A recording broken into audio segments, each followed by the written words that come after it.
আজকের টপিক কোষ চক্রের নিয়ন্ত্রণ অর্থাৎ কন্ট্রোল অফ সেল সাইকেল। তো সেল সাইকেলটা কি আমরা প্রিভিয়াস ভিডিওতে কম বেশি একটু আলোচনা করেছিলাম। তো একটা সেল একটা জীবদেহের সবথেকে ক্ষুদ্রতম অংশ, গঠনগত কার্যগত একক, তার একটা নির্দিষ্ট লাইফ স্প্যান বা জীবনকাল রয়েছে এবং কোষের যে উৎপত্তি অর্থাৎ সেল ডিভিশন থ্রু দিয়ে যে তার উৎপত্তি, তারপরে তার ম্যাচুরিটি বা বৃদ্ধি এবং দ্বিতীয় যে সেল ডিভিশনে সে অংশগ্রহণ করছে, এই যে সময়টা, এটাকে আমরা একটা ধারাবাহিক পদ্ধতিতে আমরা দেখেছিলাম বা ধারাবাহিক পদ্ধতিতে এরা রিপিট হতে থাকে। তো এই ঘটনাকে আমরা সেল সাইকেল বা কোষ চক্র বলছিলাম। তো এবারে আজকে ক্লাস 10 বা 12 স্ট্যান্ডার্ডের মতো কোষ চক্র এর যে নিয়ন্ত্রণটা কীভাবে হয় সেটা একটু জানবো। তো বিষয়টা কি একটু ক্রিটিক্যাল বলে মনে হয়, কম বেশি একটু অ্যালফাবেট থাকে, সিডিকে, সাইক্লিন, প্রোটিন, এইসব বিষয়গুলো। তো এত হ্যাজার্ডাস বা টেনশনের কিছু নেই, একদম সিম্পল বিষয়। তো ছোট্ট করে একটু জেনে নেবো বিষয়গুলো কী আসলে। তো আমরা জানি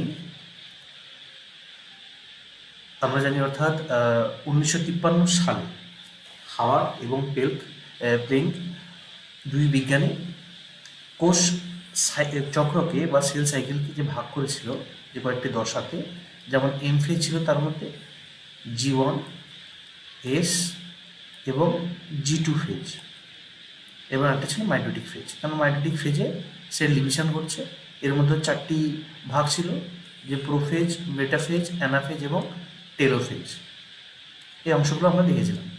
তো G1 ফেজে যে ঘটনাগুলো ঘটে, যেটা আমরা প্রিভিয়াস ভিডিওতে আলোচনা করেছি, অর্থাৎ একটা কোষের মধ্যে বিভিন্ন কোষ অঙ্গাণুগুলো সেগুলো তৈরি হবে।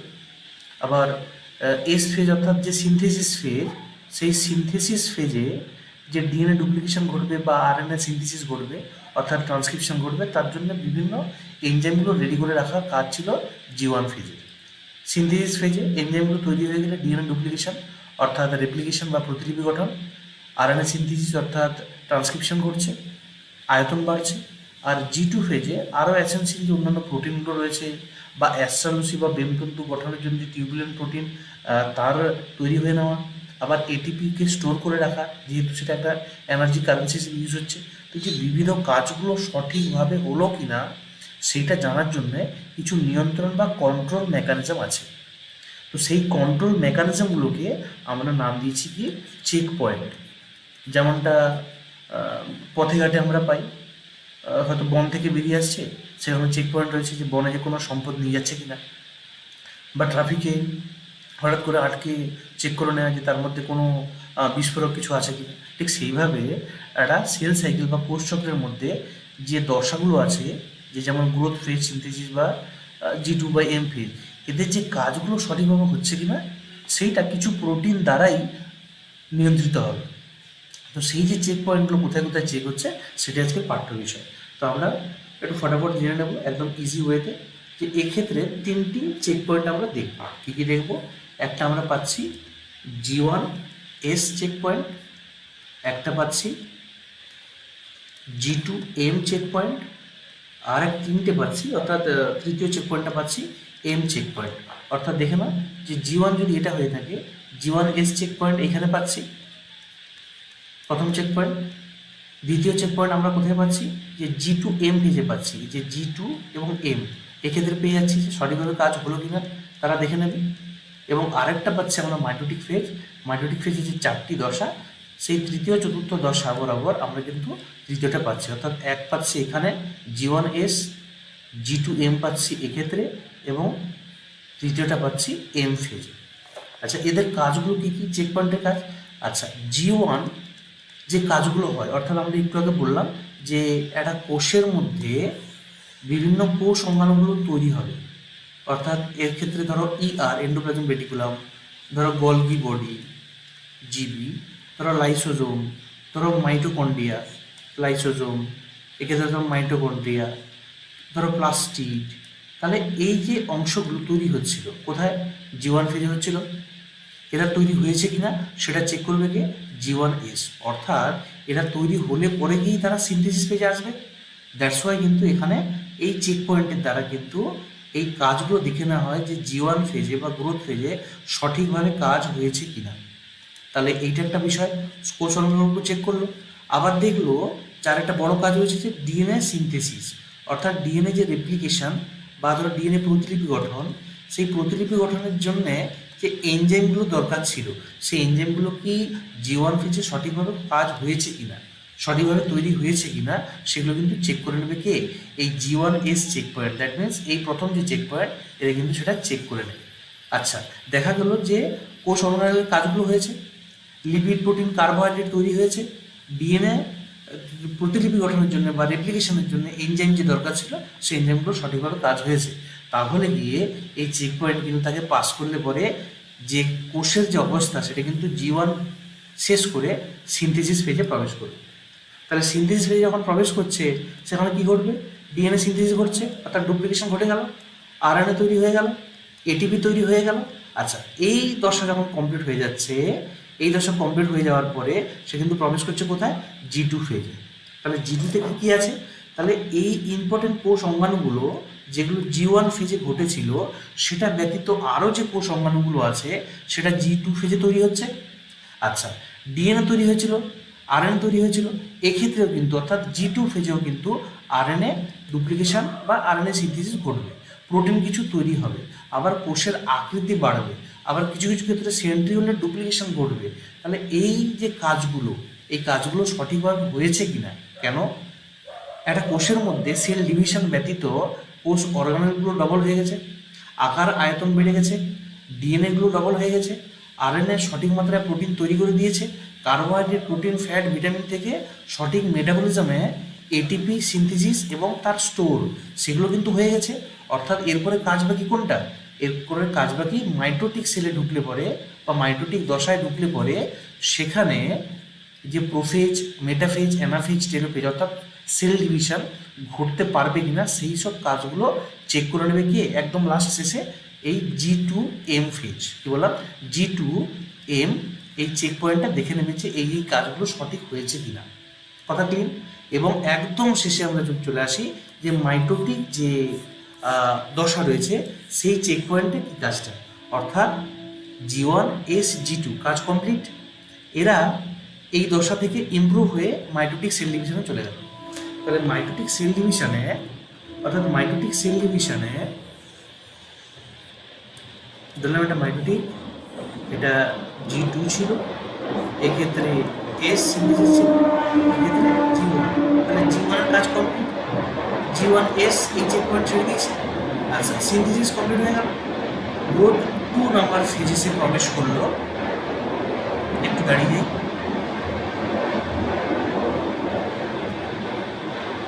আচ্ছা, গ্রোথ 2 নাম্বার ফেজের যে যাবতীয় কাজগুলো, যে ডুপ্লিকেশনে প্রোটিনের কার্বোহাইড্রেট থেকে বা প্রোটিন ফ্যাট ভিটামিন থেকে এটিপি স্টোরেজ, সমস্ত কিছু কাজ কমপ্লিট। এবং কাজ কমপ্লিট করার পরে এ যখন পাস করে দিল, আলটিমেটলি পৌঁছে গেলো একটা মাইটোটিক ফেজের যে চেক পয়েন্ট, সেটা বাকি। তাহলে 1 নাম্বার কমপ্লিট, 2 নাম্বার কমপ্লিট, বাকি রইল 3 নাম্বার।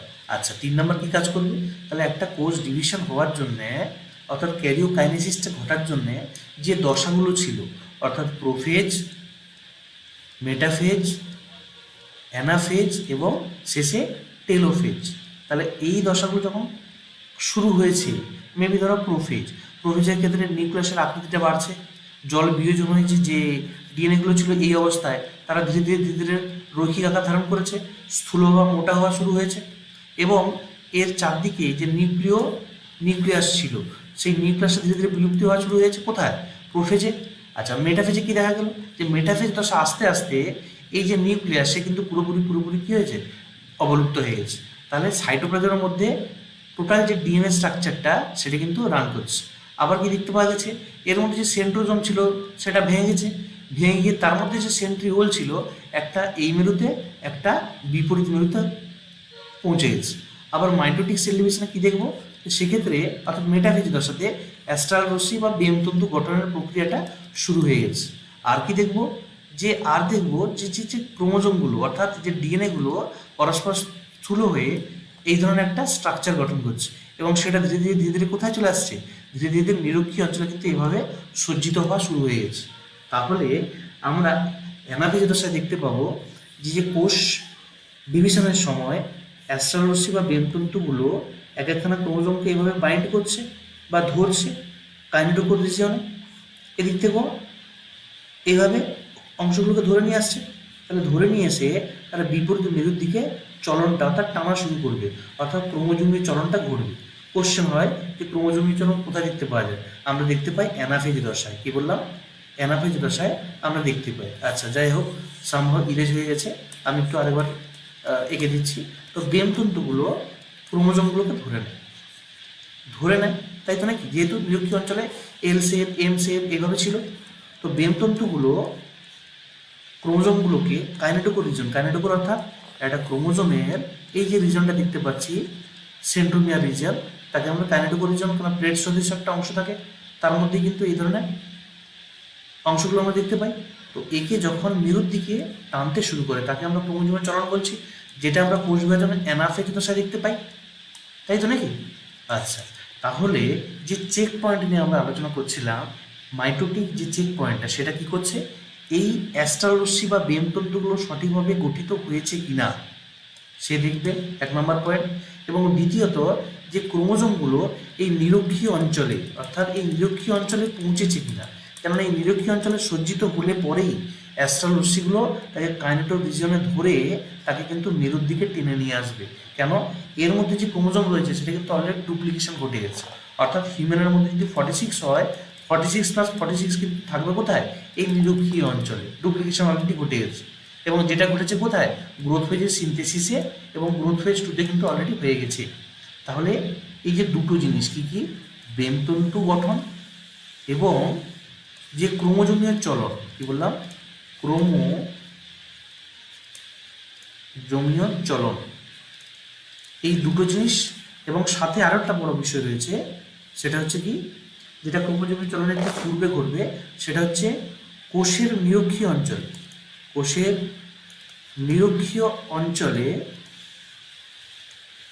ক্রোমোজোমগুলো সজ্জিত হবে। এই তিনটে জিনিসকে চেক করবে কে?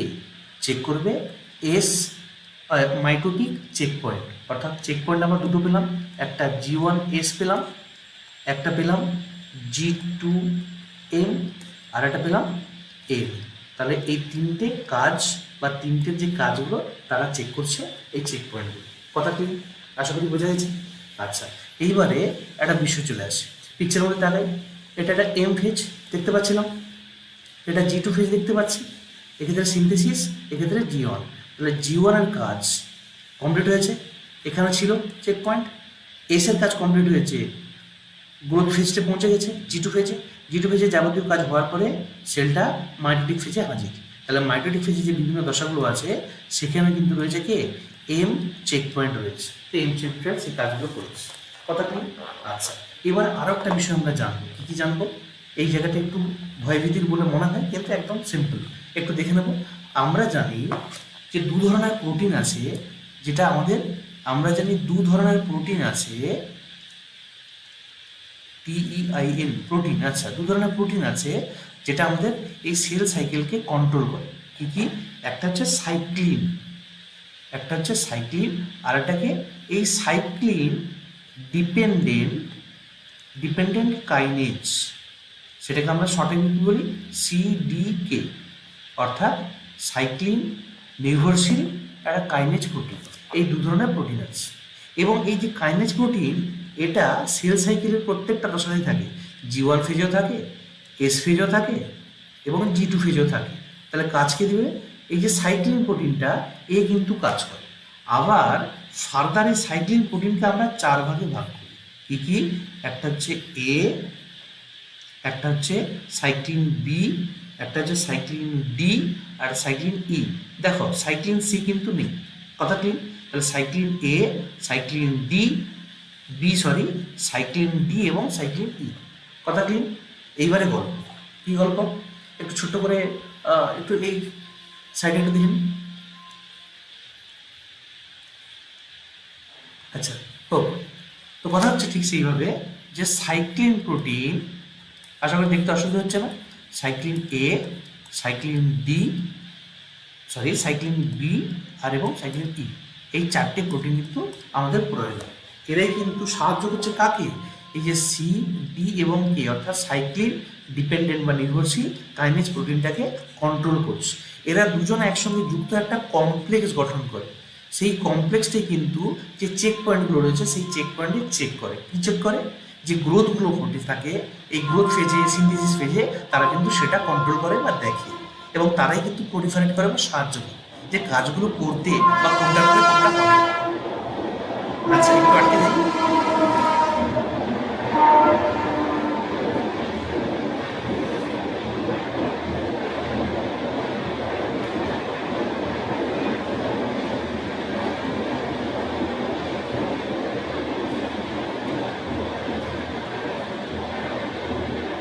আচ্ছা, শুরু করে যাই।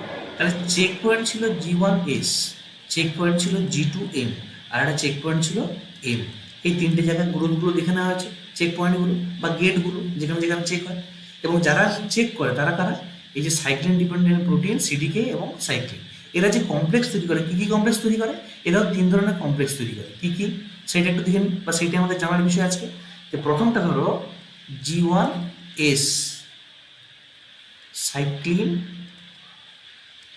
সিডিকে কমপ্লেক্স।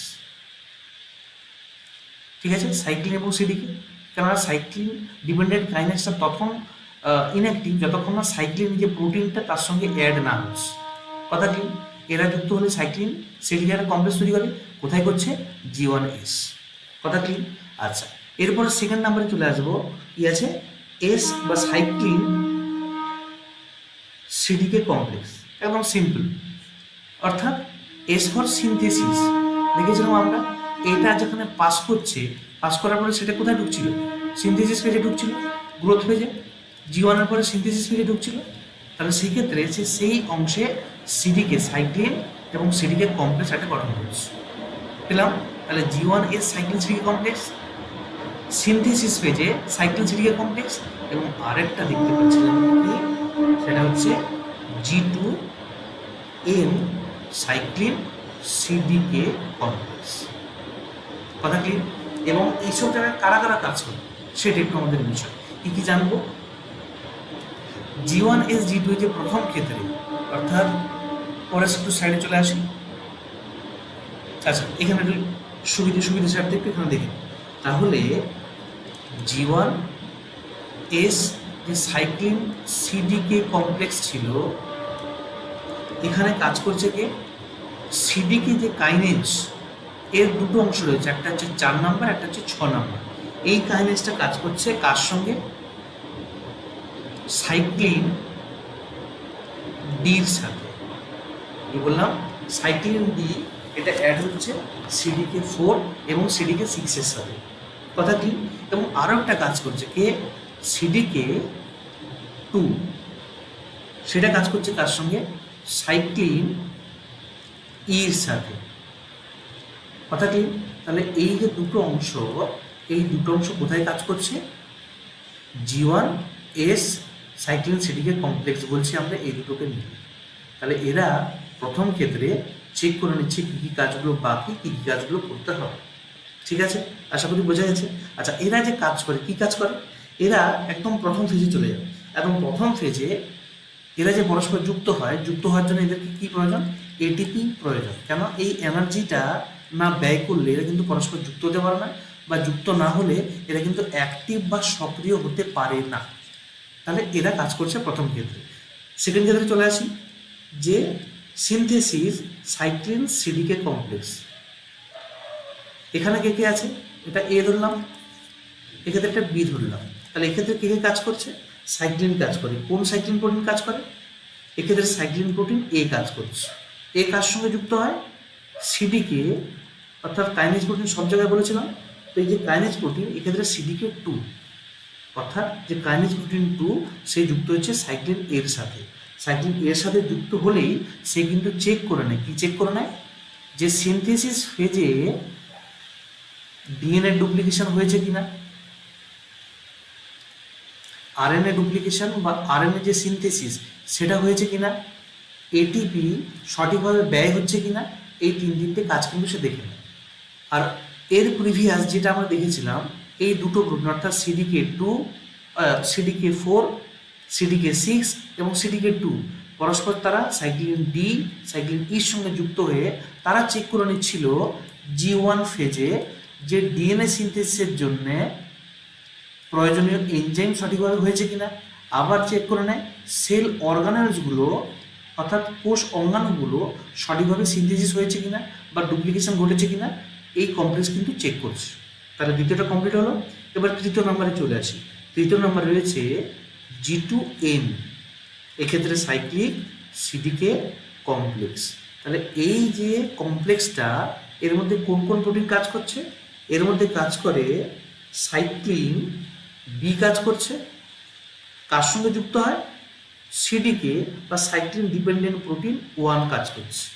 তাহলে সাইক্লিন ডিপেন্ডেন্ট প্রোটিন 1 বা নির্ভরশীল কাইনেজ প্রোটিন 1 এটা যুক্ত হচ্ছে সাইক্লিন প্রোটিন বি এর সাথে।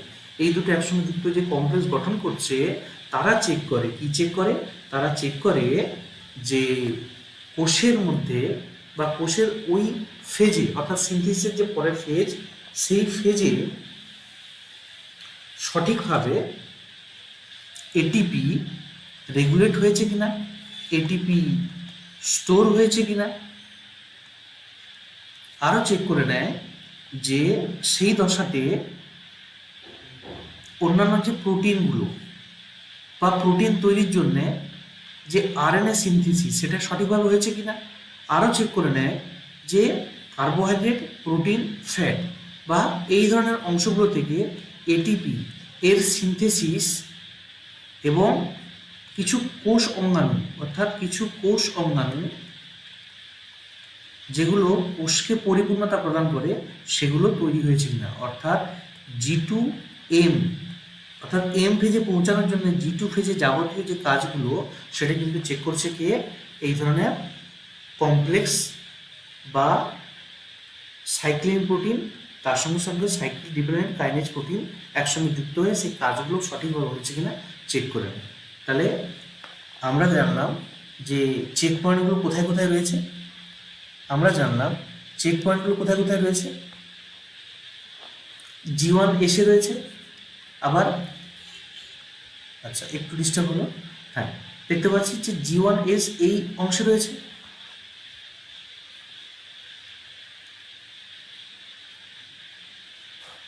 একটু টেকনিক্যাল কিছু একটু ইস্যু হচ্ছে, হ্যাঁ আশা করি এবার ঠিকই আছে।